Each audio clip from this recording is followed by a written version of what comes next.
uyu munsi rero tugiye kwiga umurimo w'ubuntu mu kweza umuntu. Haleluya. Ese Imana idusaba ibintu bigoye? Kuki Imana idusaba kwezwa? Ese ibintu bigoye? Ibintu biragoye ku bantu batarezwa n'igitambo cy'amaraso ye. Haleluya.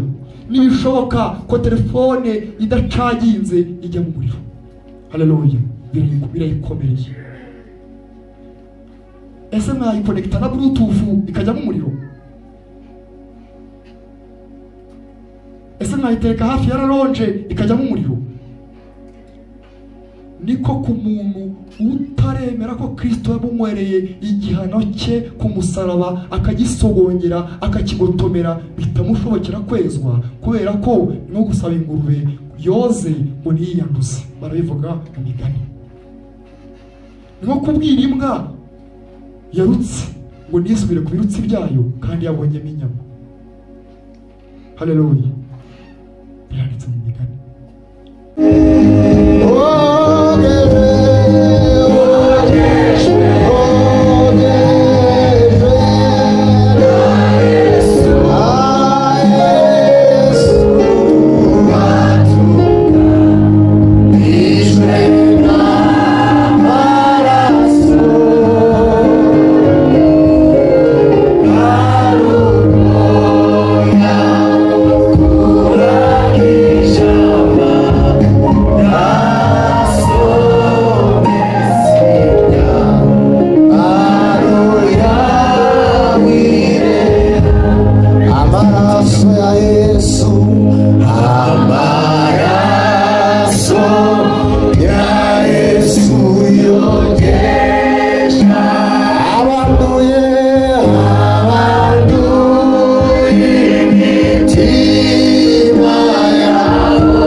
Watwogeje mu maraso y'umwana wawe none uyu munsi n'ukuri ijambo ryawe bitubwira ngo n'ukuri waduhaye umurimo wo gukungana n'abandi, ngo nyuma yo kwiyunga nawe natwe mwami, ngo yungishe natwe urupfu rw'umwana wawe, ngo umaze kudukuraho imyanda yose, uratukweza, uraduhamagara, uradutuma, uratubwira ngo nimugende murobe, ngo nimugende mubwire, ngo muvuge muri ubutumwa bwiza, ndabizera ngo mubatize mu izina rya Yesu Kristo.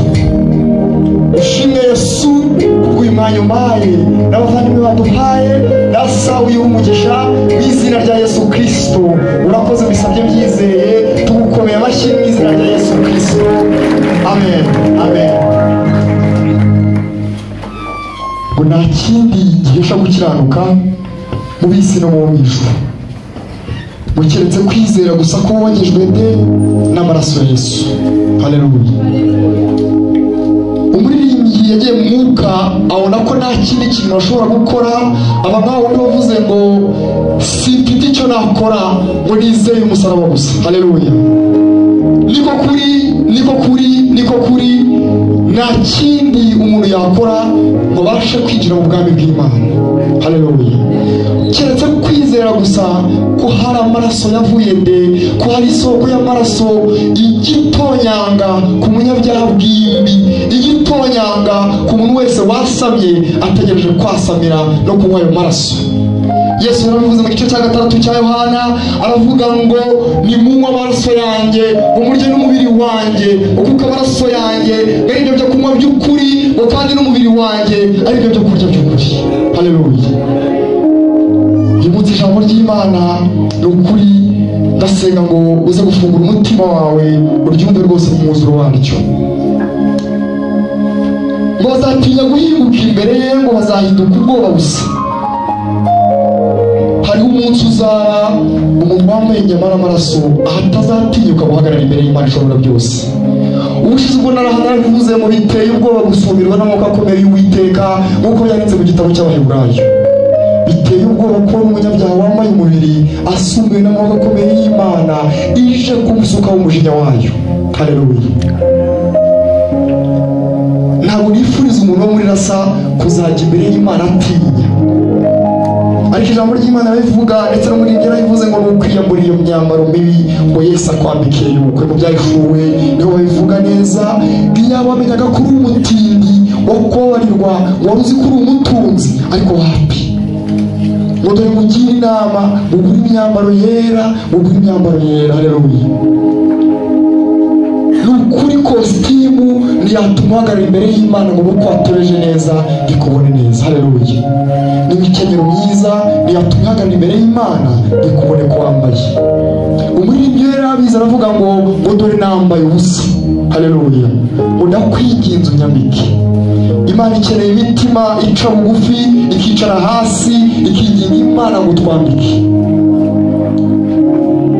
Paul yaranditse aravuga ngo mwambare Kristo. Haleluya. Umwambaro wacu warabonetse, ni Kristo twambara, tukabonekaho kwambara k'ukuri. Haleluya. Imana ishimwe ko buri gihe ijambo ryayo risohotse rimanutse ibishaka kwambika abantu ubwambure bwabo bikawisha. Nicyo cyabaye mu gitabo cy'Itangiriro. Umugabo wita Adamu amaze gucumura, arangije Adamu ashaka gukamaringa ubwambure bwe, aragenda yiromera ibicecero, arangije abifata y'umugore barabyambara, ariko Imana ibagezeho ibona ko batambaye. Ariko nawe itarabageraho batigishijwe n'uko ngo babonye ko bambaye ubusa, kandi bari bamaze kwiremera ibicocero. Haleluya. Imana irangije ihita isohoza ubuhanuzi bwa mbere bw'icyo yagombaga kuzakora mu isi. Haleluya. Iragenda yica inyamaswa, irangije ibakabayigisha uruhu rw'iyo nyamaswa. Byashushanyaga ko hari igitambo kizapfa kugira ngo n'ukuri Imana yongere yambike abantu bayo umwambaro w'ukuri, apana ibyo bicocero abantu birimiye. Haleluya. Nicyo cyabaye ku musozi i Golgota, ubwo umwami wacu yahangaga rwose, igitambo cye cyaramenetse rwose, nk'uko Imana yishiriye inyamaswa mu Itangiriro ikambika abera bayo, ikabambika ikabambika ubwambure bwabo. Nicyo Imana yakoze ku musaraba, imaze kutukweza imyanda yose, itwambika Kristo rwose, tutari umugayo n'umwanda. Haleluya. Imana ishimwe ko rwose umugambi nyamukuru wayo ari uko abantu bambara Kristo bo bagapfa bakambara umwambaro w'ukuri. Haleluya. Mu Baroma igice cya 8:30 nk'uko filime yahandi ivuga, ngabo yatoranije kera yarabahamagaye, kandi abo yahamagaye yarabatsindishirije, nabo yatsindishirije yabahaye ubwiza. Haleluya. Ubwo twari turaho ubushize twarabibonye kwa gatanu, twabonye ko umuntu avuka apfuye, umuntu avuka ari umunyabyaha kubera kamere yakuye muri Adamu, kubera ko umwuka we wakuye mu mwuka w'Imana wari utuye mu mutima w'umuntu. Umuntu yimika umwuka upfa mu mutima we. Umuntu wari ufite ubugingo buzima ahinduka ubugingo bupfa. Haleluya. Uhereye icyo gihe twabonye ko abantu bose babaye babi. Mwitangira icyo bitatu barabivuga, Imana ibona ko ingeso z'abantu ari mbi cyane, ubona kwibwira ko bari ku iteka ryose. Kirangije bitangira no kwa identifiye umwiza, iramuhiga muri bo arabura. Haleluya. Paul wagiye kubyandika aravuga ngo bose bakoze ibyaha ntibashyikira ubwiza bw'Imana. Twarabibonye ko umuntu atsinzwe n'urwo rubanza, kandi umuntu ategereje gucibwa urubanza n'Imana itabera, nk'uko twabonye ko Imana yavuze neza mu byanditswe byera ko idashobora gutsindishiriza umuntu utsinzwe n'urubanza, nk'uko tubona mu gitabo cya Nahumu igice cya 3. Haleluya. Imana idashobora gutsindishiriza umuntu utsinzwe n'urubanza, yahisemo gufata igihano cyagombaga kutujyaho, ifata igikombe twagombaga kunyweraho, irangije igitereka imbere yacu, iravuga ngo genda isuka imbere y'amahanga yose. Mu gitabo cya Nehemiya twarabibonye, ariko umwami wasohoye arangije arakitugotomerera, arakigotomera rwose, akigotomera ku musaraba, arangije arahapfira, ubugingo bwe rwose burapesekera. Mwami wacu arangije ku munsi wa gatatu arazuka, azuka atsinze urupfu na Satani, azuka anesheje urupfu na Satani, azuka kandagiye ibyaha n'ibindi byose. Arangije aravuga ngo mwebwe natoranije, mwebwe nahamagaye, nimuze mbaho ubuzima bushya, nimuze mbaho ubugingo buhoraho, ariko bugendera mu mbaraga z'Imana. Haleluya. Imana yacu ishimwe cyane.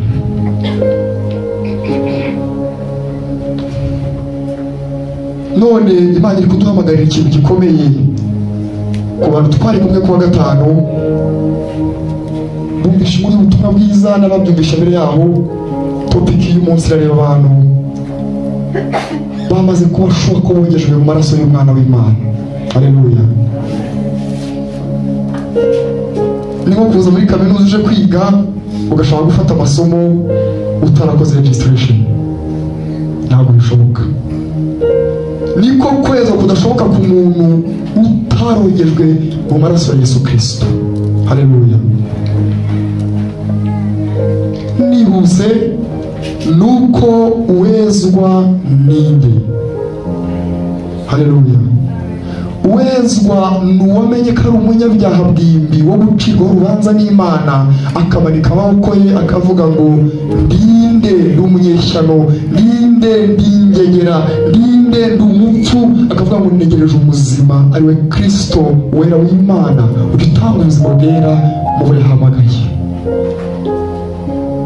Ukubise amavi ye hasi akizeza umutima ko Kristo yamupfiriye, akizera ko arya amaraso yamenetse mu cyimbo cye, uwo nguwo wakijijwe urubanza rw'urupfu rw'iteka ryose. Haleluya. Ariko utizera ibyo, muri Yohana igice cya 3 barabivuga, umujinya w'Imana uguma kuri we. Haleluya. Uwizera ibyo umujinya w'Imana uva kuri we, utizera ibyo umujinya w'Imana uguma kuri we. Abamaze kwizera ibyo nibo tugiye gukomezanya iyi topic, ariko n'abandi muraza gutega amatwi murakomeza kubyumva. Bama topic bambwiye ko kwa gatanu kwari ugutsindishirizwa. Twarabibonye ko umuntu utsindishirizwa ni umuntu utsinzwe. Haleluya. Umuntu utsinzwe ninde? Umuntu utsinzwe ni umuntu wese witwa mwene Adamu. Ni umuntu wese wambaye umwuka upfa, akaba abizi ko azapfa, kandi akaba adafite ibyiringiro byo kuzabaho iteka. Uwo muntu ni umuntu utsinzwe n'urubanza rw'Imana. Ariko twabonye icyo Kristo yakoze kugira ngo atsindishirize abamwizeye. Nicyo mu Baroma ibice 5:2 bavuga ngo nuko rero ngo dufite amahoro ku Mana. Haleluya. Kubwo kubera iki? Haleluya. Kuko twatsindishijwe mu by'Imana bwo kwizera Yesu Kristo. hariho ubuntu bwatugezeho butugeraho atari amagambo, nuko abantu bamwe hanze aha bajya babusebya. Haleluya. Ubuntu bw'Imana ni bwiza, icyaba abantu bakabamenya nk'uko buri koko. Haleluya. Kubera ko ijambo ubuntu ryaragerereye amatwi y'abantu, kubera ko hari abukoresheje mu buryo butariko. Ariko ubuntu bw'Imana ni bwiza rwose, kandi nongere ngo ni bwiza rwose,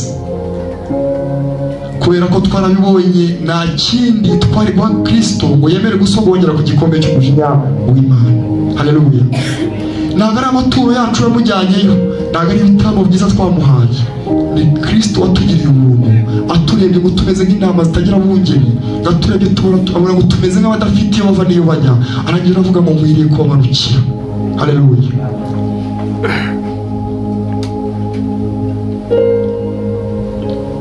Tito yaranditse aravuga ngo kuko ubuntu bw'Imana buzanira abantu bose agakiza bwabonetse, ngo butwigisha kureka kutumvira Imana n'ibi yose bijye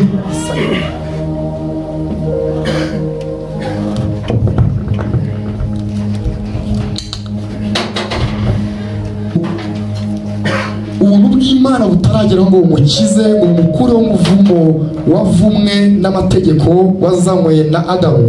Ntibishoboka ko yabaho ubuzima bwezwa, kubera ko ijambo ry'Imana riri clear, ryerekana ko ubuntu bw'Imana ubwo bwabonetse, uwo bwamaze kugeramo ngo niwe bwigisha. Haleluya. Uyu munsi rero tugiye kwiga umurimo w'ubuntu n'ukweza umuntu. Haleluya. Twabonye umurimo w'umuntu mu gukiza umuntu. Umurimo w'umuntu mu gukiza umuntu ni uko umurimo w'umuntu mu gukira kwe wari udashoboka. Haleluya. Umurimo w'umuntu mu kugira ngo akizwe warananiranye. Haleluya. Hano ni umurimo w'umuntu, Imana itegura umurimo w'ubuntu kugira ngo umurimo w'umuntu unaniwe utsindishirizwe n'umurimo w'ubuntu bw'Imana. Haleluya. Uyu murimo w'ubuntu rero niwe twamamaza tuburira umuntu wese kugira ngo tumurikire umuntu w'Imana ashyitse akwiriye gukora imirimo myiza. Haleluya. Ariko bagiye bavuga n'abaririmbyi ngo dore bugiye kwira ngaho umuntu atabasha gukora. Ibyo turabizi, bwamaze kwira atamaze gukora icyaha, ubu umuntu ntacyo ashobora gukora ngo kibashe kumwinjiza muri presence y'Imana. Ariko aho bwiriye ni naho izuba risira ry'ubuntu ryabonekeye, rizana noneho umurimo w'ubuntu bw'Imana uzutsinda umurimo w'umuntu. Haleluya. None uyu munsi turishimira mu buntu bw'Umwami, ni nabyo bavuze mu Baheburayo ngo nuko mwegera intebe y'ubuntu mudatinya. Haleluya. Noneho ubwo muzi ko mwatsindishirijwe nuko mwizeye gusa, bitavuye ku mirimo yanyu, bitavuye kuko mubereje amategeko, bitavuye kuko mwavutse muri abarasa, bitavuye kuko mwavutse kwa bapasiteri, ahubwo kuko gusa muzi ko mwese mwavukanye kamere y'icyaha, hanyuma mwizera wanesheje icyaha, watsinze urupfu na Satani, abatsindishiriza kubw'ubuntu bwe. Ubwo muzi ko ubwo buntu bwasohoreye mu mitima yanyu. Ijambo ry'Imana rivuga ngo nuko musohoresha agakiza kanyu mutinya kandi muhinda imishyitsi. Haleluya. Ntabwo twahawe agakiza ko kugendamo nk'abari gukina biyari. Ntabwo ari agakiza, ntabwo ari uko bimeze. Ni uko wariho muri wowe yarapfuye, hazutse undi mushya, uwazutse yitwa Kristo. Kristo wazutse mureka abeho muri wowe. Haleluya. Tugiye kwiga umurimo w'ubuntu mu kweza umuntu. Mu yandi magambo tugiye kwiga kwezwa, ariko turongera agace ka nyuma no guhabwa ubwiza. Haleluya. Umuntu Imana yakijije urupfu rw'iteka ryose, Imana imubaraho gukiranuka nk'uko yabazeho Kristo, nk'uko igisambo cyari ku musaraba kikimara gukira urupfu rw'iteka, kikimara kwizera, Imana yirengagije ibyaha byakozwe byose nyuma yacu, irangije akibwira ngo uyu mugoroba turahana kuri paradiso. Haleluya. Umuntu watsindishirijwe rwose, ndabihamya ndabisubiramo, afite ubugingo buhoraho. Muri Yohana barabivuze ngo intama zanjye zumva ijwi ryanjye, ngo kandi nta gishobora kuzivunira mu kiganza cyanjye. Uko umuntu watsindishirijwe ameze iyo ari mu kiganza cya Kristo, nta gishobora kumukura mu kiganza cya Kristo, kuko yaratsindishirijwe. Ariko watsindishirijwe, ijambo riravuze ngo intama ze zumva ijwi rye. Haleluya. Zumva ijwi rye. Ijwi ry'Umwami ni ijwi riduhamagara. Haleluya.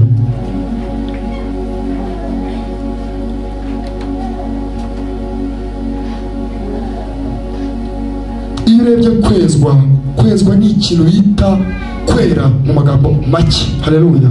Kwezwa ni ukwera, kandi bavuze ngo dukeneye kwezwa nuko nta muntu wiyeza ubaho. Haleluya. Hari igihe umuntu ajya mu masengesho bakavuga ngo mubanze mwiyeze, bakavuze ngo nimubanze mwezwe. Haleluya. Kubera ko nta muntu ushobora kwiyeza. Mu Baheburayo igice cyabo cya 10 niho bavuga ngo ninde wezwa cyangwa ninde ubaho ubuzima bwezwa. Ijambo ry'Imana rero igice cyabo cya 10 umurongo wa 14 ngo abezwa ngo yabatunganije rwose igitambo kimwe kugeza iteka ryose. Haleluya. Nta muntu ushobora kwezwa atarinjira mu gitambo Imana yatunganishije abezwa iteka ryose. Haleluya. Mu yandi magambo hezwa umuntu watsindishirijwe nk'uko kwa gatanu twabibonye, kuko niwe amaze kwizera igitambo cyatunganishirijwe kugeza iteka ryose. Uwemereye kuba ubuzima bwezwa ni umuntu wamaze gutsindishirizwa, ni umuntu utakiriho, ni umuntu Kristo yamaze kubaho muri we, kuko uwo nguwo niwe bishoboka ko yezwa. Haleluya. Ntabwo bishoboka ko telefone idacaginze ishobora kujyamo umuriro. Haleluya. Niko bidashoboka ko umuntu udacoye imizi muri Kristo adashobora kwera imbuto zo kwera. Niyo mpamvu kugira ngo umuntu yere agomba kuba ateye muri Kristo, yambaye Kristo kandi aberaho Kristo. Haleluya. Uwezwa ni uwamaze gushorera imizi muri Kristo, ni uwamaze gutereka icyizere cye cyose muri Kristo, ni uwikuyeho kwizera akabishyira kuwo kwizerwa ari we Kristo nama w'Imana ukuraho ibyaha by'abari mu isi. Mu Efeso igice cya 1 umurongo wa 1 Paul ntabwo avuga ko akwiriye kwezwa, avuga ngo Paul wagizwe intumwa ya Yesu Kristo nk'uko Imana yabishatse, ngo ndabandikiye mwebwe abera bari muri Efeso bizera Yesu Kristo. Uwezwa n'ubundi ni uw'Imana yamaze gutazira akazina ijya yita abantu ngo nabera bo muri Kristo Yesu. Haleluya. Ako kazina Imana yagahereye abantu bamaze gutsindishirizwa muri Kristo Yesu. Umunsi batsindishirizwaga yaravuze ngo murabera, ngo ndetse muri n'abaziranenge, ngo ni mugabe imbere y'amaso yanjye. Haleluya.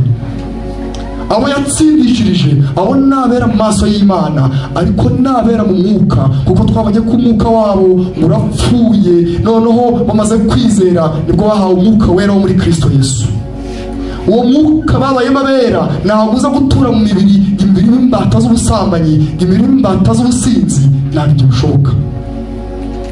Waroma igice cyawo cya 8 umurongo wa 2 ngo kuko umwuka w'ubugingo bwo muri Kristo Yesu watubatuye ububata bw'ibyaha n'urupfu. Haleluya. Nuko abantu bitwa bera ni abantu umwuka wo muri Kristo Yesu yamaze kugeramo. Umwuka wabo yarapfuye, umwe bavukanye wa Adamu, babonye umwuka mushya, wa mwuka bari bariyambuye mu ngobyi ya Edeni, niwo mwuka Imana yongeye kubambika muri Kristo Yesu. Mu mwuka bagira bera n'abaziranenge batagawa, ariko mu mubiri turacyabona y'urushya. Haleluya. Ariko ntabwo duha impamvu zo gukora ibyaha. Haleluya. Kuko Paul yabyanditse avuga ngo ubuntu bw'Imana butanga uburenganzira bwo gukora ibyaha, ngo ntibikabeho, kubera ko umwuka w'Imana utuye muri twe niwo dukundira. Haleluya. Icyo Imana yakoze imaze kuduha umwuka wo muri Kristo Yesu ni uko yatubatuye bwa bubata mu mubiri. Haleluya. Umwuka urakijijwe, ni nabyo rwose mu Efeso ibice 2 bavuga ngo nukira tuzura twicaranye nawe mu ijuru mu buryo bw'umwuka. Ndavugana nawe ariko mu buryo bw'umwuka mu ijuru, nicaranye na Kristo mu ijuru sinzarimbuka, ariko umubiri wanjye uracyari mu isi. Haleluya. Simwiriye kuba impumyi ubutumwa bwiza, mbaho ubuzima bubiri. Haleluya. Mwiriye kuba ubuzima bumwe buhura n'ubuzima bwicaye mu ijuru mu buryo bw'umwuka. Haleluya. Nuko imibiri yacu iri mu isi rero, nuko rwose Yohana wa 1 igice cya 1 barabivuga muri tuvuge yuko ari nta cyaha dukora ngo tuba twishuse, ngo ndetse Imana ngo tuba tuyise abanyabinyoma. Haleluya. Kuko imibiri yacu rwose ni ukuri twakijijwe rwose n'ubuntu bwo kwizera, umwuka wacu warinzwe muri Kristo Yesu, ariko ni ukuri bya bitugaragaraho. Sinzi niba wenda ahangaha kuva mu gitondo wowe utaracumura, ariko ndabihamya uramutse utekereje ko utaracumura ngo nanone hawa wisiga Imana y'abinyoma, niko muri Yohana babivuga. Haleluya. ubwo imibiri yacu iriho umugayo w'urubanza nk'urwo ngurwo, bigaragaza ko imibiri yacu ikwiriye kubaho ubuzima bwezwa. Haleluya. ariko Imana ishimwe kuko ubuzima bwezwa ntabwo ni ukuri wabwishoboza, ngo ni ubuntu bw'Imana bwabonetse buzanira abantu bose agakiza, ngo bukomeza no kubigisha. Ni ubuntu twabonye bukiza, ariko ni ubuntu butagarukiye mu gukiza, ni ubuntu bukomereza mu mutima w'ubukijije, bukazenguruka umubiri wose, bukamanuka bukava mu mutwe bukagera ku maguru. Ariko hari abavuga ubuntu bumanuka bwagera ku gitsina barangiza bakabutamaza. Nimutangane muri kaminuza. Haleluya. Ntabwo ubuntu bw'Imana twe tuzi ari nk'uko bumeze. Ni ubuntu bwashoye imizi, bwashoye Kristo mu mibiri yacu yose, bwabanuye Kristo mu ngingo zacu zose, ku buryo ingingo zacu n'izikiri zacu, kuko umunsi twemera Yesu twaravuze ngo tumwakiriye nk'umwami ndetse n'umukiza. Yatubereye umwami aturuka urupfu rw'iteka, yatubereye umukiza aturuka urupfu rw'iteka, ariko yatubereye umwami atangira kugenda imibiri yacu. Haleluya. Ntibishoboka ko abantu bamenye Kristo biha iby'isoni nke. Haleluya. Kuko umwuka wera wo muri Kristo Yesu nibyo waje kubatura mu mubiri. Amen. Kuki twezwa? Mu Batesalonike ba mbere igice cya 4:3 barabivuga ngo icyo Imana ishaka ni ukwezwa kwanyu no kwirinda ubusambanyi. Haleluya. Kwezwa ni icyifuzo cy'Imana, ariko si ku muntu wese, ni ku muntu wamaze kwakira igitambo cyera cy'Imana, ni ku muntu wamaze gutsindishirizwa. Haleluya. Ku muntu wamaze gutsindishirizwa icyifuzo cy'Imana, ku muntu wamaze kumenya ko atsindishijwe n'ubuntu bw'Imana bwo kwizera gusa bitavuye mu mirimo ye, icyifuzo cy'Imana ifite ku buzima bwe ni ukuvuga ngo ni uko yezwa, nk'uko mu Batesalonike babivuze. Ariko ku muntu utaramenya Kristo barabivuga bakavuga ngo icyo Imana ishaka ni iki, ngo ni ukizwa ukamenya ukuri. Haleluya. Ku batarakizwa ntabwo ushobora kwezwa, ntabwo fone ishobora kujyamo umuriro idacometse. Haleluya. Nuko rero kuri fone zicometse ikomeza kujyamo umuriro kuko koko icometse. Haleluya. Nuko rero uwo Kristo yashoreye imizi muri we, ubuntu bw'Imana bukakugeramo koko, ukomeza kuguhesha kubaho ubuzima ubura n'icyifuzo cyaguhamagaye. Ijambo ry'Imana ryo rivuga ngo intama ze zumva ijwi rye, none ijwi rye rifite icyifuzo kivuga ngo ishaka ko bezwa. Haleluya. Ubwo ishaka ko bezwa, intama ze ziforinga mu cyifuzo cye cyo gushaka ko bera. Haleluya. Ku buryo intama y'umwami yisanga iri kuba ubuzima bwezwa. Haleluya. Ku bantu impamvu yo kwezwa ku Mana turayibonye, ni uko Imana yo ni icyifuzo cyayo, ni impamvu twezwa. Haleluya. Ariko ku bantu biratangaje, ku bantu nuko nyine twabibonye ko nituvuga ko ari nta cyaha dukoze cyangwa dukora tuba twishutse, ndetse Imana tuba tuyisomye ibinyoma. Haleluya. Ngo nuko niko buri muri twe, siko bimeze. Ubwo abantu dukenera kwezwa kubera ko rwose umunsi ku wundi imibiri yacu igaragarwaho n'umugayo. Haleluya. Ubwo ubonaho umugayo uri umwizera ntabwo ari igitangaza. Igitangaza ni ukwibonaho umugayo ntumenye ko hari amaraso yakumenekeye. Haleluya.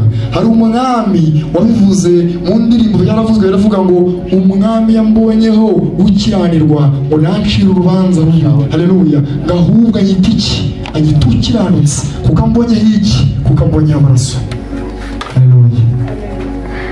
Nukuri bavandimwe ndabisubiramo nkomeje, nukuri ushobora kubona umubiri wawe ucitse intege ukisanga hari ucumuye, ariko ibyo ntibitume wumva ko uwakirijwe n'ubuntu bw'Imana akwiriye kuramira muri byo, ahubwo ngo bizana agakiza, bikazana agahinda mu mitima y'abantu, ukumva gufite agahinda k'umwuka mu buryo bw'icuzwa. Haleluya. Wiyumvamo agahinda ko kuba wabaje so. Haleluya. Ninde muri mwe iwanyu washobora gukora icyaha cyangwa gukora ikosa ariko rero umubyeyi akicara kumva aranezerewe? Nawe. Niko abana b'Imana bamaze kwitwa abana b'Imana batabeshejwe n'ikindi keretse kwizera. Ni ukuri iyo turi imbere ya Data ni ukuri tugacumura, icyo bikora umwana iwabo yacumuye ntabwo bimwambura kuba hiteka, nta nubwo bimwambura kuba iwabo, nta nubwo bimwambura umurage w'iwabo, ariko dore ikintu bimwambura: ubusabane bwe na se buracika. Haleluya. Umuntu wakijwe n'ubuntu n'ujye rwose ubona ucumuye uguye mu cyaha, menya ngo urimo uratenguha Imana ndetse ugire n'isoni zo gukandagira imbere ye. Haleluya. Ariko ngo mwegere intebe y'ubuntu mudatinya. Haleluya. Ibibabaje bimenywe nawe, ibibaruhije bimenywe nawe, umwereke ibibagoye byose, ababera Imana yo kwizerwa, abakize rwose, abaderivaride rwose, adukure mu bubata bwose umwanzi yatuzanye. Mwibuke Yesu yaravuze ngo icyamuzanye ni ukumaraho imirimo yose ya Satani. Haleluya. Ntabwo yavuze ko yaje gukiza abantu gusa, yakijije abantu urupfu rw'iteka ryose mu gutsindishirizwa, akomeza kugenda akiza abantu gupfa ku cyaha umunsi ku wundi. Haleluya. Uwo yakirije nibyo Paul yavuze ngo yatangiye umurimo mwiza muri mwe izawusohoza. Haleluya. Yatangiye umurimo mwiza muri mwe ibakiza urupfu rw'iteka ryose, iri gukomereza muri mwe igenda ibica ku cyaha ku kindi, upfa umunsi ku wundi, upfa umunsi ku wundi, kugera ubwo uzagera ku munsi w'umuzuko w'abapfuye. Haleluya.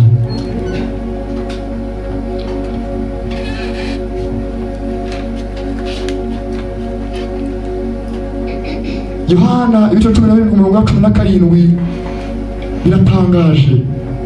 Turabizi ko twezura amaraso ya Kristo, ariko Yesu yaravuze ngo data uberesha ukuri, ijambo ryawe ni ko kuri.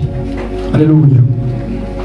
Nuko rero abantu bahamagaye n'ubuntu bw'Imana, abantu bakomejwe n'ubuntu bw'Imana mu mitima yabo, abantu bamaze kwemera ko igikombe cy'umujinya w'Imana Kristo yakibasogonyereye, akabaha igikombe cyo gukiranuka cyo muri Kristo. Nuko rero ukomeze mujye mu kuri kw'ijambo ry'Imana, niho mushobora gukura kwera kw'Imana kose. Haleluya. Dawidi yaravuze ngo nabiki ijambo ryanjye mu mutima wanjye kugira ngo nagucumuraho. Haleluya. Ntibishoboka gutsinda icyaha uri umuntu udahura n'ijambo ry'Imana, muri muhanire gupfa ku cyaha. Yesu yaravuze ngo ubereshe ukuri kandi ijambo ryawe niko kuri. Haleluya.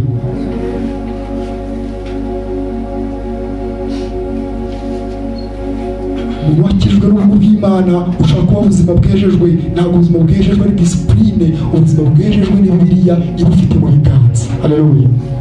Ujya muri Bibiliya ugasoma ukabona ko iki kintu atari cyo, kubera ko inama ze zumva ijwi rye ritariza direct mu matwi yawe, ndetse ko ubuzima bwezwa ubuntu bw'Imana bugutoza kubaho ubuzima. Haleluya.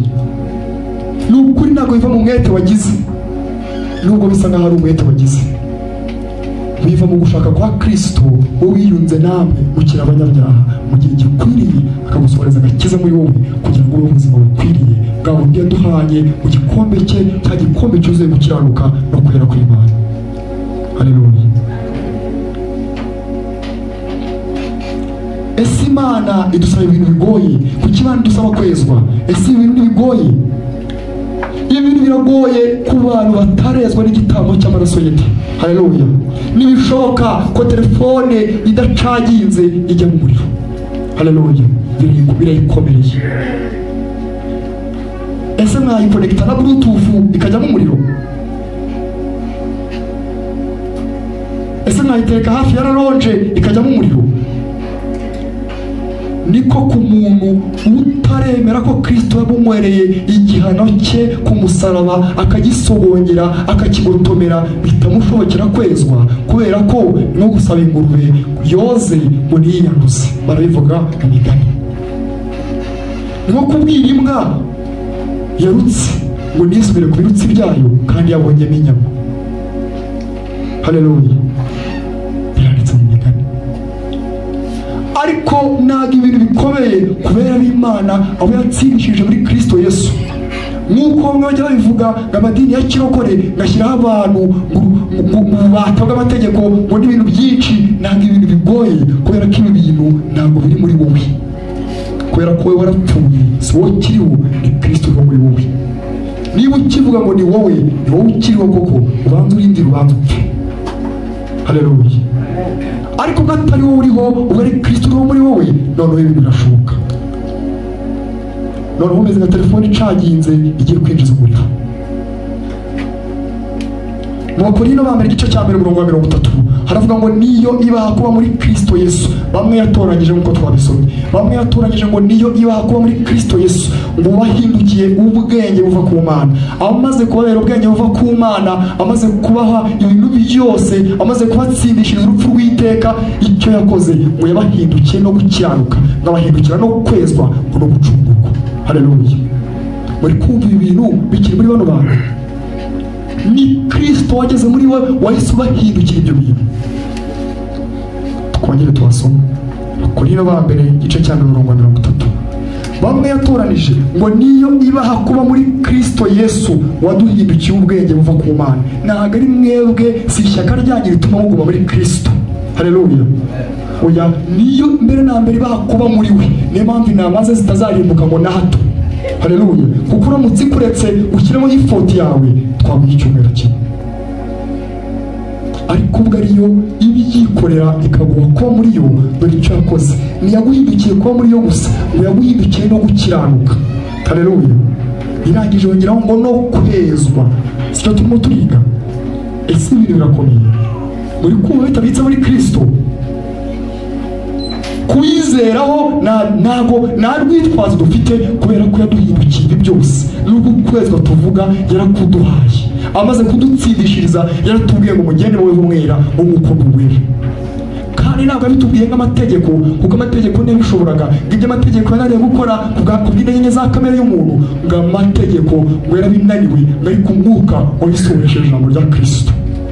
Haleluya. Kristo amaze gutura muri twe, yatubashishije kubaturwa ku buzima batuwe ku byaha. Haleluya.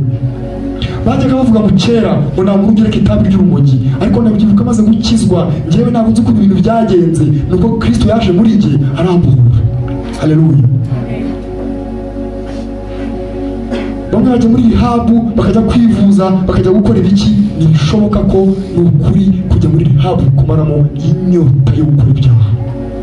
Inyota yo gukora ibyaha ishira gusa ku muntu wanyweye amazi y'ubugingo, ariyo maraso ya Kristo, abanyweye no kwera kwa Kristo. Haleluya.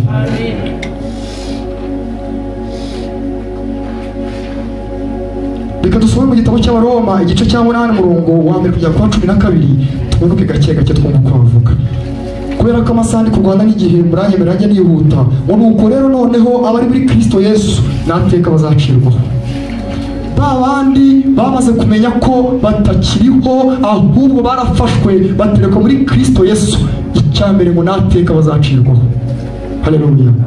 Umunsi wo gucirwaho amateka murawuzi, ni umunsi wo kurimbuka. Imana izaba igiye gutwika, izaba igiye guteranya ibishingwe, abasinzi, abasambanyi n'abarozi n'ibindi byose n'abatizera, ikabikusanyiriza mu nyanja y'umujinya w'Imana, ariyo nyanja yuzuye umuriro n'amazuko.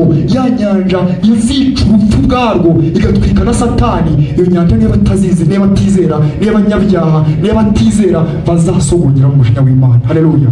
Ariko kuri uwo munsi, at the same time, umukuru w'umunateka abari muri Kristo Yesu bazacirwaho. Abandi batsindishirijwe kuri uwo munsi bazacana umucyo.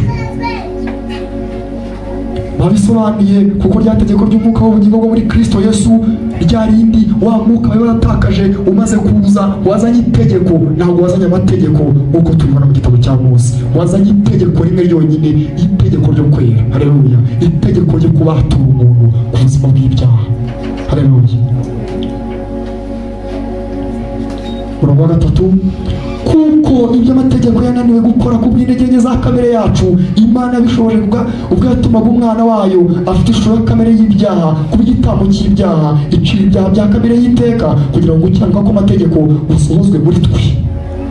Ya mategeko twajyaga dusoma yanditse ku nyandiko, noneho muri Yeremiya babivuze ngo Imana izashyira mu mitima yabo. Noneho abizera Imana amaze kwandika mu mitima yacu, noneho twebwe ibyo byatunaniye kubisoma biva ku nyuguti biza mu mutima, noneho biri kuva mu mutima bisohoka hanze.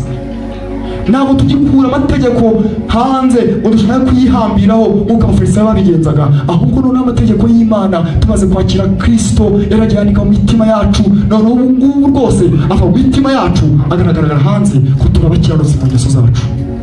Haleluya. Kubera ko Imana ntabwo gukoresha amategeko ava hanze iyazana mu mutima w'umuntu, ahubwo ifata amategeko yanditse mu mutima w'umuntu ikayasohora hanze agaragara nk'imirimo myiza. Haleluya. Ntabwo bishobokera umuntu utarapfa ku mategeko, ntabwo bimushobokera umuntu ukihambira ku mihango y'idini n'imihango y'amategeko n'ibindi, uwo muntu bimushobokera kuko ameze nka telefone idacometse, ntabwo hari ubuzima ari hacometse, ariko bishobokera uwizeye. Niko ijambo ry'Imana rivuga. Murabizi ko no muri hose babivuga ngo byose bishobokera uwizeye, ngo kandi barabisubiramo bakayivuga ngo umukiranutsi azabeshwaho n'iki? Ntabwo umukiranutsi azabeshwaho no kumvira amahame n'amategeko, azabeshwaho n'ibyo yizeye, azabeshwaho n'uko yizeye ko igikombe yagombaga kunyweraho umwami yakinywereyeho, akamuha igikombe cyo gukiranuka ko muri Kristo Yesu. Haleluya. Icyo nicyo kibeshaho umuntu, no mu ngeso zacu zikagenda zipfa umunsi ku wundi. Haleluya. Mu gatanu, ngabakurikiza ibyo kamere y'umubiri bita ku by'umubiri, ngo n'abakurikiza iby'umwuka bakita ku by'umwuka, umutima wa kamere utera urupfu. Haleluya. Niba ari wowe ukiriho uri kurwana ngo urebe ko wavaho, ntibigushokera icyo umutima wa kamere ugutera, uragutera gupfa. Haleluya. Nibyo ngo wagerageza gukiranuka, Yesaya yarabivuze, iyo Imana ibirebye ntibona nk'ibizinga ngo byambaye ubusa, ngo n'ibisebe binuka. Haleluya. Ntibishobokereye umuntu ufite umutima wa kamere, ntibishobokereye umuntu ufite umutima udakebwe, gukebwa k'ukuri ariko gukebwa ko muri Kristo Yesu wakuye imitima yose yari ya kamere akayikeba, akaduha imitima mishya ibasha kwitondera amategeko y'Imana. Ntibishobokereye umuntu utaramara uyu mutima mushya muri Kristo Yesu. Haleluya.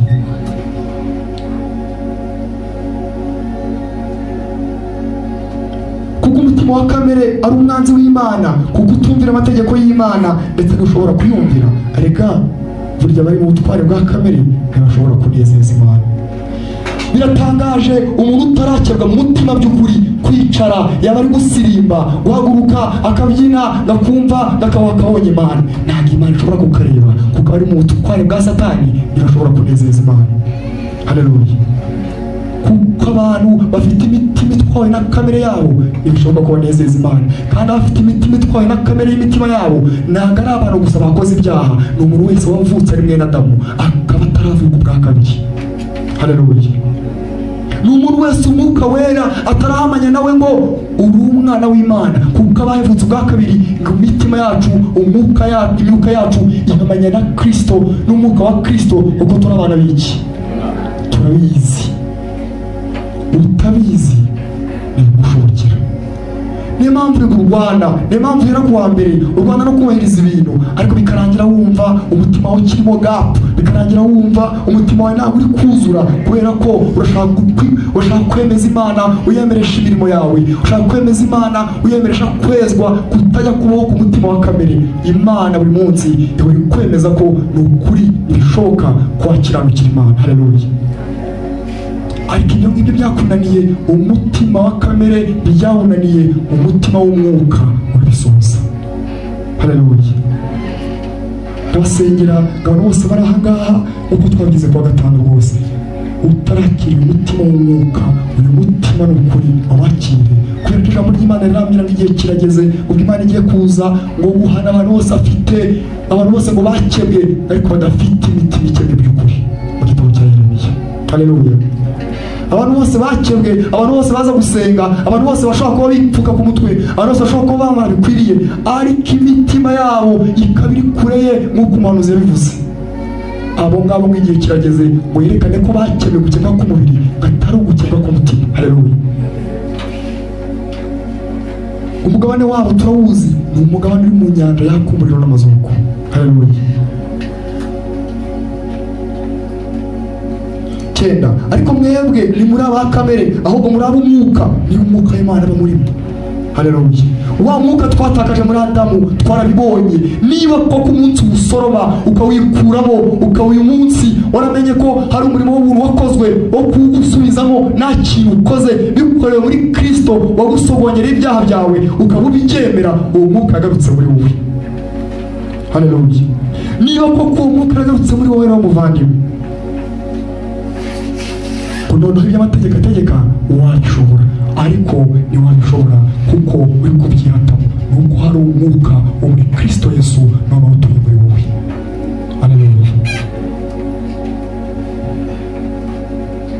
Niba Kristo aba muri mwe, nubwo umubiri uba upfuye uzize ibyaha, umwuka ari muzima kubwo gukiranuka. Ntabibabwiye, umwuka wacu urarinzwe kandi uri mu ijuru mu buryo bw'umwuka. Niyo mpamvu tuvuga ngo ntabwo tuzarimbuka, ariko imibiri yacu sitiri ibiri imibiri ipfuye ikeneye gukomeza gupfa ku cyaha umunsi ku wundi kugira ngo ibeho kuri Kristo umunsi ku wundi. Ukeneye kwipfaho umunsi ku wundi mu mubiri, hanyuma Kristo akabaho umunsi ku wundi mu mubiri wawe. Haleluya. Ariko niba umwuka wiyazuye Yesu aba muri mwe, yazuye Kristo Yesu, izazura n'imibiri yanyu ipfa kubw'umwuka wayo uba muri mwe. Haleluya. Uyu mwuka muri twe twakiriye tumaze kwemera gutsindishijwe n'Imana konderwa muri Kristo Yesu, ntabwo icyo ukora gusa ari ukuduha asiranse yuko tutazarimbuka, ahubwo uyu mwuka ni ukuri n'ikimenyetso cy'uko tuzanazurwa ku munsi w'imperuka. Kandi uyu mwuka ni ukuri ni ukomeza gutuma twezwa umunsi ku wundi, kuko uyu mwuka niwo wazanye umutima w'umwuka atari umutima wa kamere. Haleluya. Uyu mwuka rero bavandimwe, nasaba Imana ngo mwambare uyu mwuka, kuko uyu mwuka wa Kristo uri mu mutima. Uyu mwuka niwo ubasha guhindura imibereho y'umuntu. Haleluya.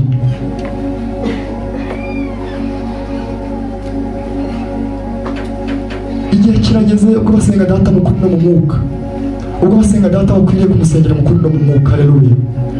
Igihe kirageze mureke gusengera data muri kamere, kubera ko ibi ntibishobora ntibikorera muri kamere. Haleluya. Bikorera muri wa mwuka watakaje wagarutse muri wowe, noneho wasenga kumva. Haleluya. Noneho wayisaba ko rwose icyaha cyakunaniye, noneho yakumva. Erega niyo mpamvu buri gihe watura icyaha kimwe kidapfa, nuko uracyatuza umutima wa kamere, ariko noneho rindira umutima w'umwuka wa wundi Imana ibanza kubakebamo ikaba umutima mushya, uzuture muri wowe, urebe muri imbuto z'umwuka wera. Haleluya. Ntabwo icyo gihe bikiri isengesho, icyo gihe ari icyifuzo cy'Imana, kuko Imana ivuga ngo icyo nshaka ni uko mwezwa. Icyo Imana ishaka iragisohoza ku kabi no ku keza. Haleluya. Nuko bene data, turimo umwenda ariko si uwa kamere y'umubiri ngo dukurikize ibyabo, kuko niba mukurikiza ibya kamere y'umubiri muzapfa, ariko nimwicisha umwuka ingeso za kamere muzarama. Haleluya.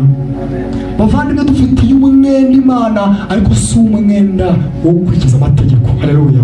Ni umwenda wo kwezwa, wo kwicisha imirimo ya kamere tukayicisha uyu mwuka umwe twari twaratakaje mu ngobyi ya Edeni, tukawusubirana muri Kristo Yesu ubwo yongeraga gusogongera ububi bwacu, arangije kuduha iraduhaye umwuka ngo wice ingeso za kamere. Haleluya. Ninde ushaka kwica ingeso za kamere? Ninde ushaka gutsinda iki n'iki? Niyicisha umwuka wa kamere, awicishe umwuka wo muri Kristo Yesu. Haleluya. Nibishoboka ko rwose telefone idacaginze ijya mu muriro, niko bidashoboka rwose ku muntu udakijijwe kwicisha ingeso ze umwuka wa Kristo kandi nabagira muri we.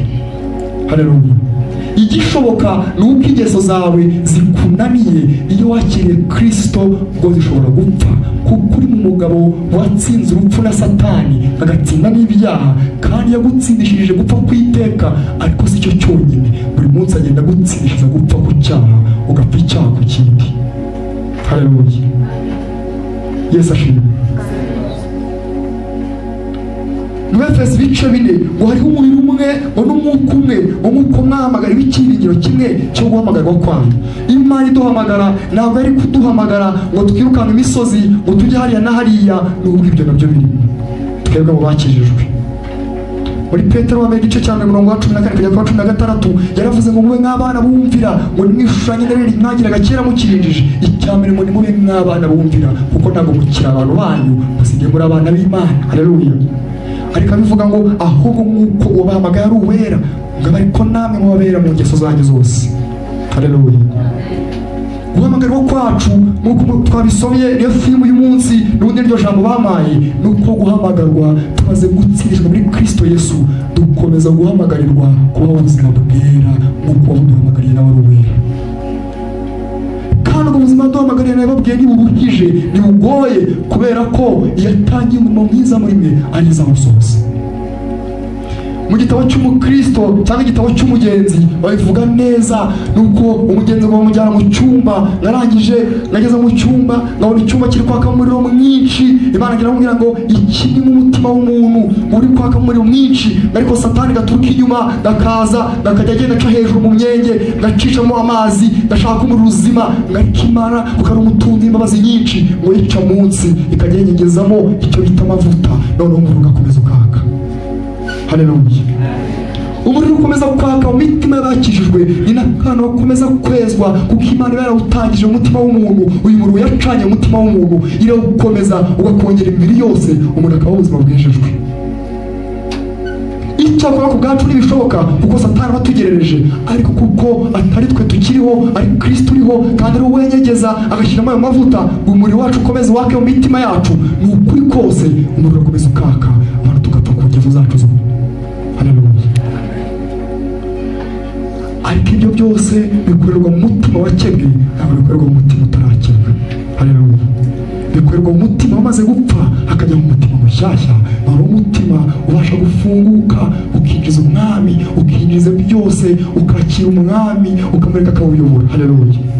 Narababwiye ngo muri imitima yanyu ukuruta ibindi byose birindwa kuko iby'ubugingo ariho bikomoka. Haleluya.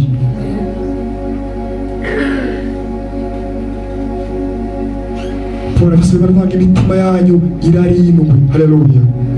Kubera ko niho umurimo wo kwezwa n'ubundi, aho watangiriye ukizwa umutima w'urupfu uvamo haza umutima wo kubaho iteka ryose, ni naho uyu murimo utangira ukongera imibiri yose, bikageraho umuntu wakoperaga mu ishuri atangira gufata umwanzuro wo kudakopera kubera ko bidahesha umwami icyubahiro. Haleluya. Kubera ko umwami utuye muri we ni ukuri ntabwo ari ukiriho, ni Kristo uriho muri we. Kristo ntashobora kwicara gafata impapuro atangire arebe ahengereze, ntibishoboka kuri Kristo. Nawe utekereze Kristo mwigana utubwire ukuntu yaba yiga.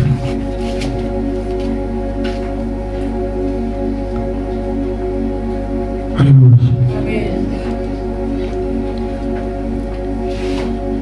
Mwahamagariwe kwera niba koko mwarakiriye kubera ko muri Kristo Yesu. Haleluya. Efeso igice cya 4:1 ngo nuko nabinginga njyewe imbohe y'umwami Yesu ngo mugende uko bikwiriye ibyo mwahamagariwe. Haleluya. Ndacyabisubiramo. Paul ngo mugende uko bikwiriye ibyo mwahamagariwe, ari kwandikira abantu bakijijwe, abantu bakiriye Yesu mu mitima yabo, abibutsa noneho impamvu bakiriye Yesu. Haleluya. Nukugenda ibyo bahamagariwe, nuko inama ze ngo zumva ijwi rye, kandi ijwi rye niryo rihamagara. None ijwi rye riguhamagarira abantu kubaho bera nk'uko yera. Haleluya. Abera bari muri Kristo Yesu barimo hano bakijijwe n'ubuntu bw'Imana bwo kwizera, twumvira ijwi ry'ubuntu bw'Imana rikomeza kutubwira ngo mugende uko bikwiriye ibyo mwahamagariwe. Haleluya.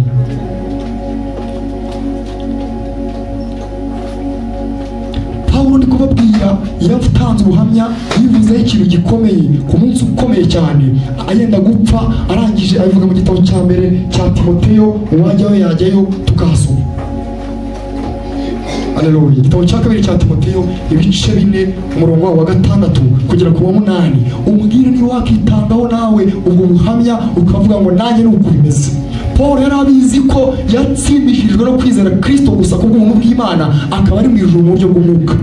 Ariko Paul agiye kurata imirimo kandi abizi ko atari najyana mu ijuru. Mwagezeyo? Timoteyo urwandiko rwa 2 igice cya 4 umurongo wa 6 kugera ku wa 8. Timoteyo rwa 2 ibice 4 umurongo wa 6. Kuko njyewe maze kumera nk'ibisukwa ku gicaniro, igihe cyo kugenda kwange gisohoye, narwanye intambara nziza, narangije urugendo, narinze ibyo kwizera, ibisigaye mbikiwe ikamba ryo gukiranuka iry'umwami wacu umucamanza utabera azampa kurya munsi. Nyamara si njye jyenyine, ahubwo n'abakunze ibyo kuzaboneka kwe bose. Haleluya. Paul arangije ageze mu gihe yenda kugenda, rwose yarabizi ko afite ijuru bwo kwizera Kristo gusa ko ari ubuntu bw'Imana bwabikoze. Ariko Paul agiye gutanga ubuhamya yavuze ikintu gikomeye cyane, aravuga ngo jyeweho maze kumera nk'ibisukwa ku gicaniro. Haleluya. Jyeweho ibintu bimaze kunyobera, jyeweho nyine ntabwo nyine rwose byaratanye, si ukiriho kuko ni Kristo uriho muri njye. Arangije avuga ngo narwanye intambara nziza. Mu gakiza habamo icyo bita intambara. Haleluya. Uwakiri ubuntu bw'Imana ari intambara rwana. Umuririmbyi yaravuze ngo mu ntambara mu ndasana n'ibyaha. Haleluya. Ngari mu ntambara arasana n'ibyaha. Uwamaze gukizwa ni ukuri abahinduye uruhande, abatangiye kuba ingabo y'umwami n'abakiri ingabo ya Satani. Haleluya. Ingabo y'umwami ikintu kiyiranga ni uko irwana n'abatari mu ruhande rwayo. Haleluya. Nuko rero ubwo twakijijwe twe twahawe intwaro zose z'umwuka zo kurwana n'ububasha bwa Satani, kugira ngo rwose ngo duhagarare tudatsinzwe. Iyo Paul yavuze ngo yarwanye intambara nziza, kandi intambara yarwanaga n'ubundi reka se wayikoraga, kuko Imana idutera gukunda no gukora ibyo ikora iki ibyo ishaka cyangwa yishimira. Nibishoboka bino bintu mu muntu, ibishobokera mu Mana yonyine, ibitangiriza muri wowe n'urugamba ugiye kurwana ikarukurwanira rwo kwezwa. Haleluya. Yari kurwanira urugamba rwo gukiza urupfu rw'iteka, ariko ishaka kuza kurwanira urugamba rwo gukweza ugapfa kugeza ku yindi. Haleluya.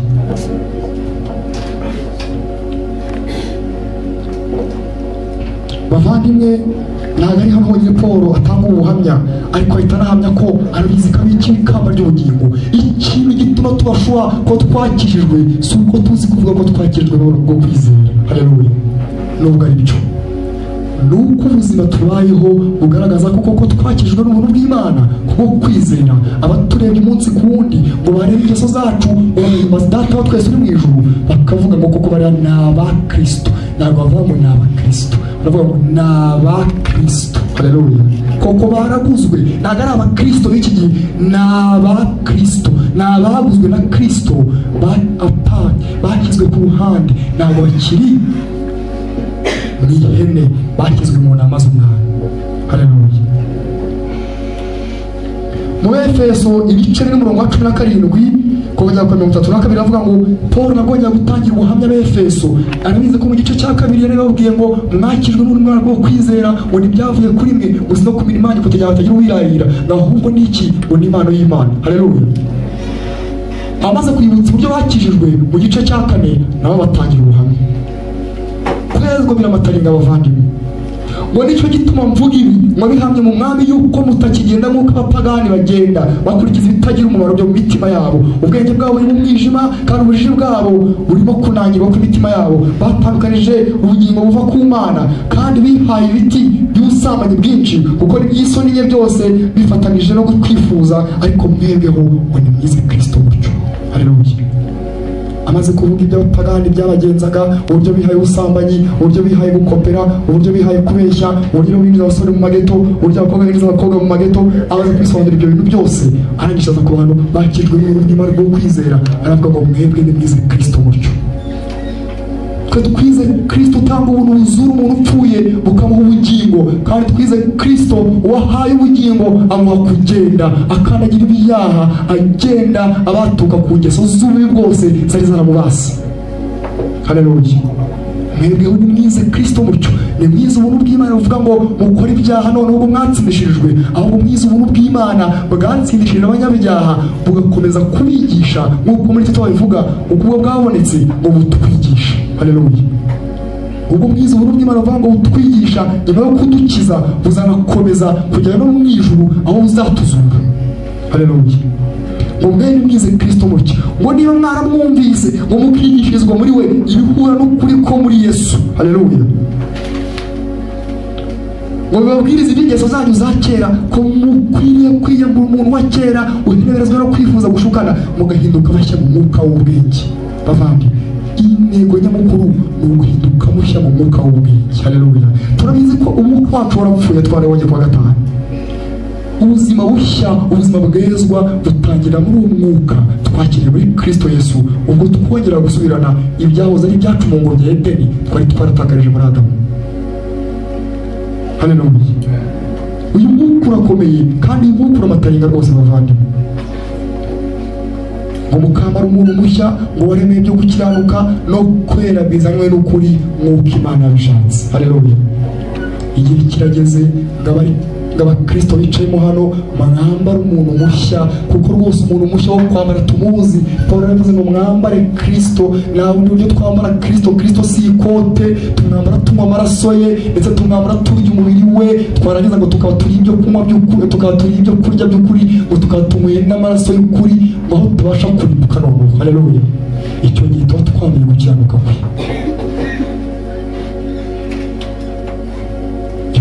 Ngo kandi ngo nimuberekere Satani ngo yibaga ntakongere kwiba, ahubwo akora imirimo myiza akoresheje amaboko ye. N'uwakoperaga rwose ntakongere gukopera, kuko atari Kristo uriho muri we. Ko Kristo uriho muri we ntashobora gukopera. Haleluya. Bavandimwe, umuhamagaro wo kwezwa urakomeye, ariko ndabisubiramo, kwezwa bihamagarira umuntu wamaze gutsindishirizwa no kwizera ku bw'ubuntu bwa Kristo. Haleluya. Kwezwa birakomeye ku rwego rw'uko ntibishoboka ku muntu utaratsindishirizwa no kwizera utsindishiriza abanyabyaha. Ariko kweza byoroshye nko kunywa amazi ku muntu wamaze kwakira gutsindishirizwa ko muri Kristo, kukaba ari inama y'umwami, kandi inama ze zumva ijwi rye. Aho bisigaye inama yitega amatwi, kandi aho umurengezi cyangwa aho umwungeri ayohereza ni iki. Haleluya. Bavandimwe bo muri Rasa, Imana iri kuduhamagarira kwezwa. Niba koko mwarumvise ukuri ko muri Kristo Yesu mugakizwa n'ijambo rye rizima, kandi iri kuduhamagarira kwezwa kutagoye, nta handi ngo ubereshe ukuri ijambo ryawe niryo kuri. Nuko biri buhere muri Bibiliya dusoma ijambo ry'Imana, ngo tukwinjira ijambo ryacu ry'Imana mu mitima. Haleluya. Yesu ubwahoraga na Satani ari kugeragezwa n'ibimugoye byinshi, ntabwo yatsindishije Satani amasengesho menshi yakoze, yamutsindishaga ngo handitswe ngo. Haleluya. Yaramubwira ngo handitswe ngo intambara yo kwezwa cyangwa yo kwera ni Kristo yikora muri twe akoresheje ubwenge duhera mu ijambo rye umunsi kunda duhishurira, atwereka ngo nibikwiriye ko abanjye bagenda gutya, noneho abatagenda gutya wabona na Satani yabashuka ngo genda gutya, ukamubwira ngo handitswe ngo ntabwo abantu b'Imana bagenda gutya. Haleluya.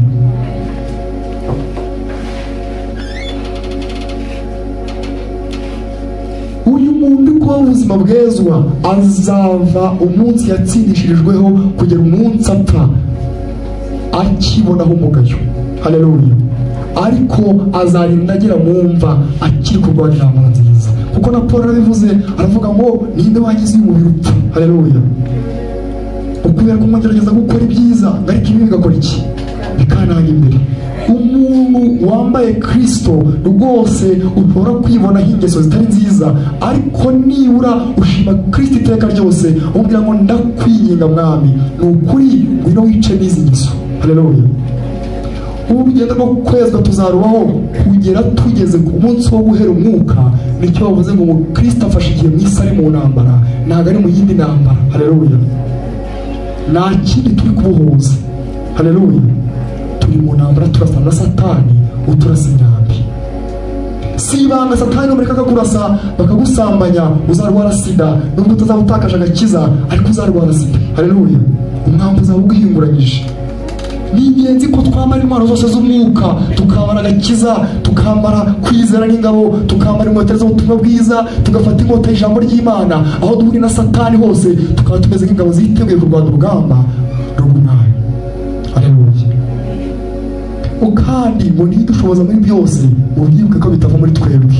Haleluya. Icyo bigusaba gusa ni ukwambara. Uyu muntu upfuye ari mu ntambara arimo arwana na Satani, uyu muntu ibyo ni ibihe? Uyu muntu yamye ku bwiza, abo yahamagara abatoranije yabatsindishiriza ngo yabambitse iki? Ubwiza. noneho kwa kwera imibiri yacu yarinze ipfa ikiri mu ntambara itarakubona kuzuye, umukristo ni ahandi hatuma agiye gupfa agira ibyishimo bitavugwa, kuko noneho agiye kwambara ubwiza butazigera bugaragarwaho n'umugayo wari wose. Haleluya. Morome 18:16 ngo umwuka w'Imana ugamanya n'uwacu uko turi abana b'Imana, ngo kandi ngo turi abana bayo, ngo turabaragwa, ngo ndetse turabaraganwa b'Imana, ngo turabaraganwa na Kristo niba tubonana nawe, ngo duhanwe ubwiza nawe. Hari isezerano ry'uko umuntu ufashe igihe muri iyi ntambara yo kuberaho umwami apfa icyaha ku kindi ategereje kuzahabwa ubwiza azaraganwa na Kristo. Haleluya. Icyo kuruko azasa ntibirerekanwa, ariko icyo tuzi ni kwerekanwa uko azaba asa, niko natwe tuzadukoze iki. Ubwiza azaba yambaye nibo n'abapfuye bose bafashe igihe mu ntambara bazaba bambaye, none uko muzaba bambaye imibiri idashobora gupfa. Haleluya. Ni ingenzi ucunge ko wakijijwe ukaba waramaze kudamarara ngo byararangiye. Ntabwo ibintu byarangiye, icyo kuba ubugingo bwawe burarinzwe, ariko nagira ngo mumenyeshe ngo ahubwo watangiye urugendo. Haleluya.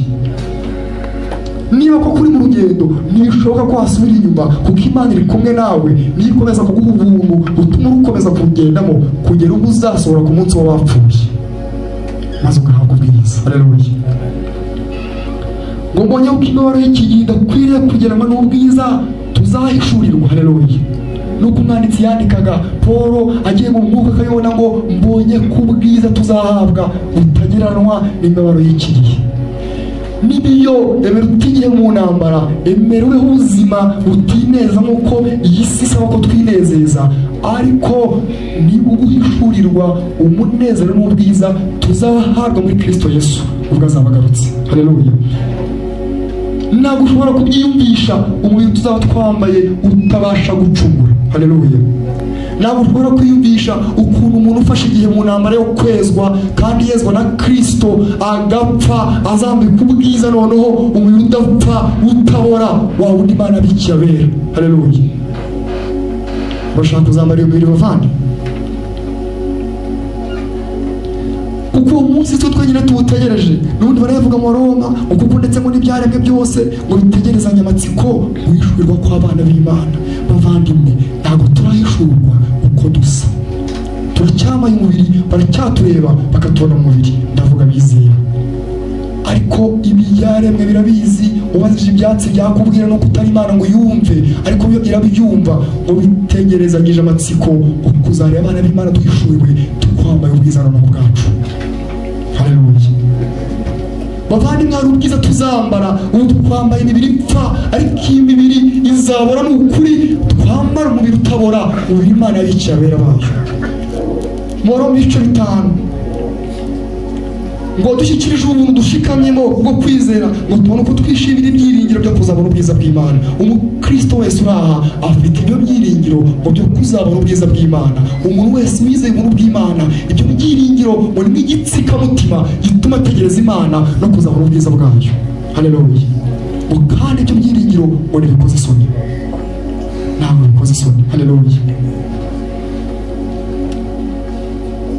Korinto ba kabiri igice cya 13 umurongo wa 12 n'icyakora none ngo turebera mu ndorerwamo y'irori, ariko icyo gihe tuzarebana duhanganye mu maso, ngo none menye hagace, ariko icyo gihe nzamenya rwose nk'uko namenywe rwose. Icyo gihe cyo kwambika ubwiza ni ukuri tuzamenya byose. Haleluya. Ni ukuri icyo gihe ntabwo tuzamenya hagace, ubu tumeze nk'aho biri mu ndorerwamo, ubu tumeze nk'aho barabigurutse biri aha ngaha, ariko icyo gihe ni ukuri ubwiza bwacu tuzatureba tubuhanganyeho na Kristo, dusa neza, tukwera, dusa nk'uko yera.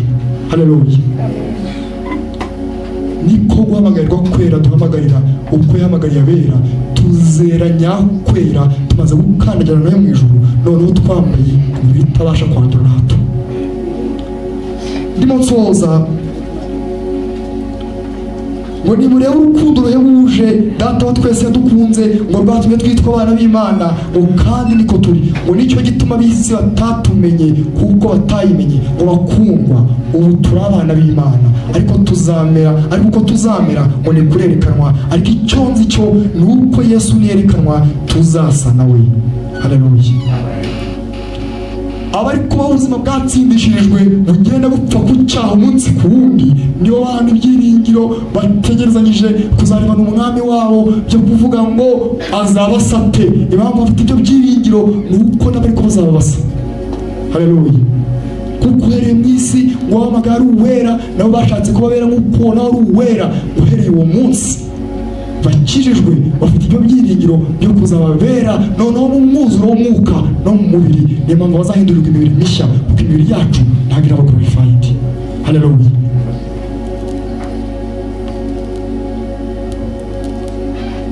Mwongere mufate Bibiliya, Abakorinto ba mbere igice cya 15 umurongo wa 51. Aho tugiye gusoma hanyuma dusoze.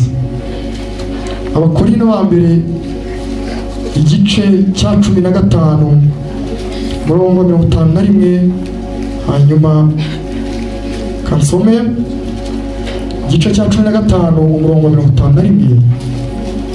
Ibi bintu ntabwo ari amagambo, ibi ntabwo ari igipindi, ibi ni ukuri. 51. Abizera abakijijwe barimo aha ngaha bizeye umwami, bizeye ko umwami yabasogongereye gupfa bagomba kuzapfa kugira ngo babeho kubaho k'umwami. Dore ni ukuri ibanga bamenerwa. Haleluya. Iri ni ibanga bagiye kumenerwa, ariko ntabwo ari iry'abantu batarizera, ni ibanga ry'abantu imitima yabo yamaze gukebwa bakavamo bo ubwabo hakajyamo umwami wabo. Haleluya. Abantu bamaze gukeberwa imitima, dore ibanga Paul yabameneye nawe amaze kurimenerwa n'umwuka wera. Kandi ngo Paul nawe avuga ko ngo yabonagaho igice, kuko nawe ntabwo ari ndabona byuzuye. Tuzabona twagezeho neza, ariko reka tube turimeneyeho gatoya. Ngo dore mbamenera ibanga ngo ntituzasinzira twese. Haleluya. Ahubwo twese tuzahindurwa ngo mu kanya gato, ngo ndetse mu kanya nk'ako guhumbya ubwo imanda y'imperuka izavuga. Imana izavuga koko abapfuye bazurwe, ubutazongera kubora, natwe duhindurwe. Haleluya. Tuzaba glorified, tuzahindurwa imibiri, ariko ari kwandikira abizera bikoreye. Haleluya. Ntabwo ari kwandikira umuntu wese, ntabwo ari umuntu wese ngira ibanga rimenewe, kuko abangaba rero no banga bo bazahindurwa imibiri, ariko kandi umuntu Imana itazahindura umubiri izamutwika ubudashira. Haleluya. Ariko kadukomeze, kuko uyu mubiri ubora ukwiriye kuzambikwa kutabora, kandi uyu mubiri upfa ukwiriye kuzambikwa kudapfa. Ariko uyu ubora numara kwambikwa kutabora, ngo n'uyu upfa ukambikwa kudapfa, ngo nibwo hazasohora rya jambo ryanditswe ngo urupfu rumizwe no kunesha. Ngo warupfuye kunesha kwawe kurihe? Ngo warupfuye urubori rwawe rurihe? Ibijyaha nibyo rumuri rw'urupfu, kandi imbaraga z'ibyaha ni amategeko, ariko Imana ishimwe iduha kunesha kubw'umwami wacu Yesu Kristo. Bavandimwe, n'ibanga mumenewe ry'uko noneho abari kubaho ubuzima bwezwa burasana n'ibyaha kubw'umwami wabo Yesu Kristo bakunesha no gutsinda ibyo byose nk'uko yabatsindishije muri Kristo Yesu ubwo bizeraga. Ni nako abasezerano mu isezerano ry'uko imibiri yabo izahindurwa. Haleluya. Abizera bari aha rwose bavandimwe, imibiri yabo izahindurwa.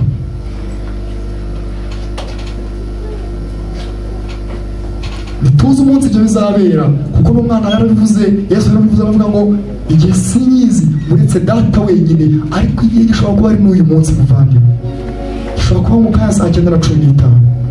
Haleluya. Gishobora kuba mu kanya saa 8:12. Amen. Sinzi icyo utekereza iki gihe gisanze mu gihe abandi bagiye kwambika ubwiza butabora, ariko wowe waba ugiye kwambara ukorwa n'isoni guhoraho iteka ryose. Haleluya. Iki gihe kigusanze gutya, umuvandimwe wabo wandi,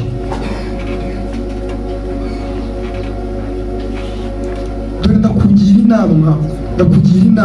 Reka dusome indirimbo ya 433 hanyuma niyicare. 433 hanyuma niyicare. Iki gihe kigusanze gutya muvandimwe wabo wandi, nayisomeye Elohim ndonya yisubiremo ngo yemwe basubira iyo muva ikuzimu kwa Nyamutezi mukareka umusaraba ko muneshejwe. Yesu ubwo azagaruka aje kwima ingoma ye, tuzamurebesha amaso asate dufite ibyaha. Ubwo utihanira gukizwa ukaturira abantu gusa ngo bakumenye ko ukijijwe, ushwa n'iki? Ubwo nubwo wirirwa waturira perezida ntabwo kwatura gusa ariko kudukuraho ibyaha. Haleluya. ubwo utarakega umutima hanyuma ngo wature kwatura kureka ukirwa waturira abantu ngo bakumenye ko ukijijwe urimo urabishwa n'iki. Igice cya gatatu, igitero cya gatatu, ubwo uri umuntu w'umwigisha ushobora kubuza kuri kano gatuti nawe ukavuga ngo wigisha abantu iby'Uwiteka. Kwigisha Uwiteka si byiza, ariko wumve ngo nuba ageze ku musaraba wigisha iki se?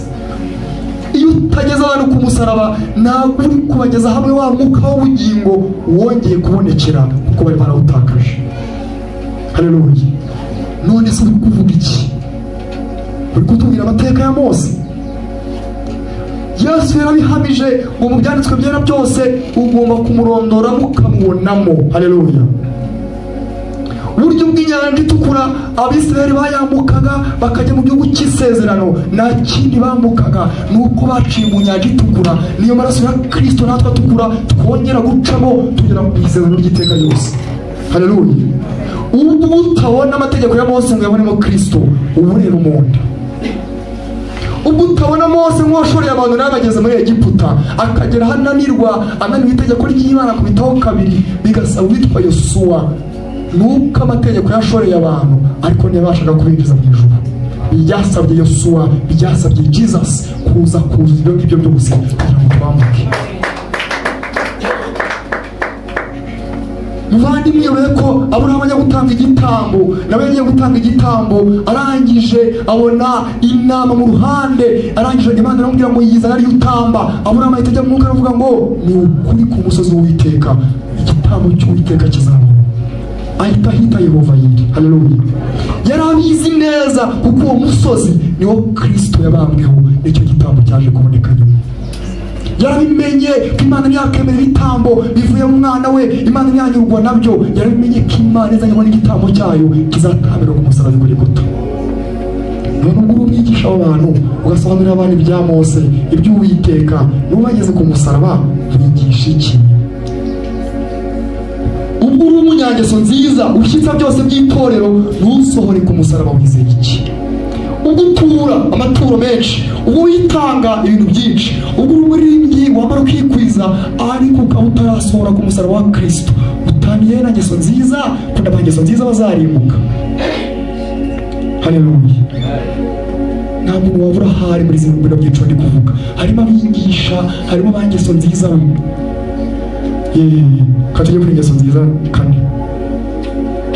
Guru umunyangeso nziza ushyitsa byose by'itorero ntusohore ku musaraba wizeye iki se?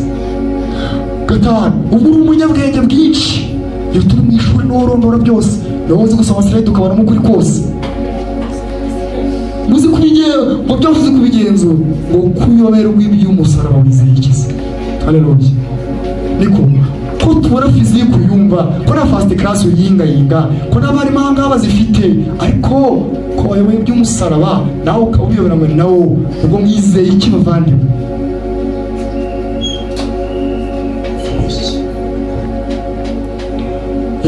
Hari abandi tujya duhamagarira gukizwa bakagira isoni ngo batamubona ngo ndakijijwe ngo kandi babazi ko naririmbaga. Reka nawe mubwire kuko mukangiye kongera muhamagare.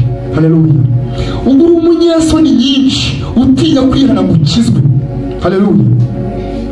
Wibwira ko ari uguhemuka uzageza he? Uratekereza ko ukijijwe bahita bakumenya ko rwose uburyo hari ibintu utakijijwe, ariko wowe uzageza he byari? Korona nicyo gihe cyo kwemererwa. Haleluya. Reka mugire inama rero muri ibyo yagiriye abantu ngo ngiki cyambu cy'amaraso ye ngo wirohemo wa mutindiwe he kuba gace na kamwe gasigara katuhagiwe. Haleluya. Amen. Muvandimwe wirohemo wese he kuba gace na gato.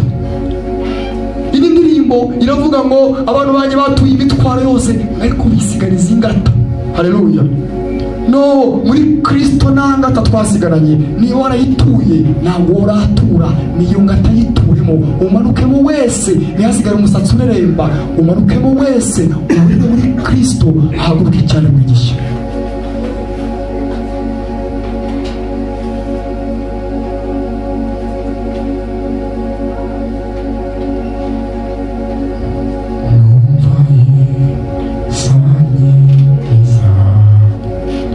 Oh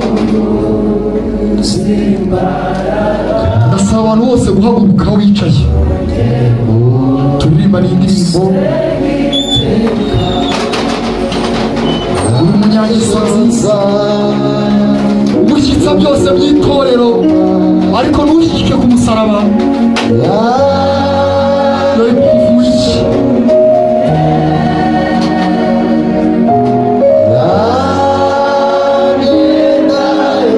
woyirwa waturira perezida namenye ko ukijijwe woyirwa mu byumba by'amasengesho watura ariko umutima wawe utarakebwa ngo wizeye iki ubwo uri umunyetorero mwiza yewe uvuga ko wa bishop ariko ukaba utarababa umutima ngo wizeye iki besherejweho abantu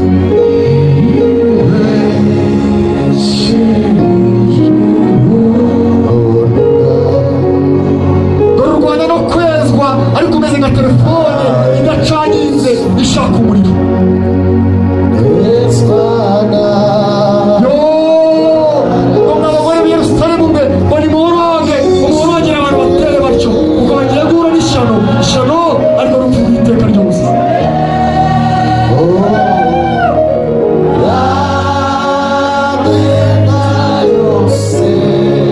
ubwo wigisha ibyo Uwiteka ushyitse ku musaraba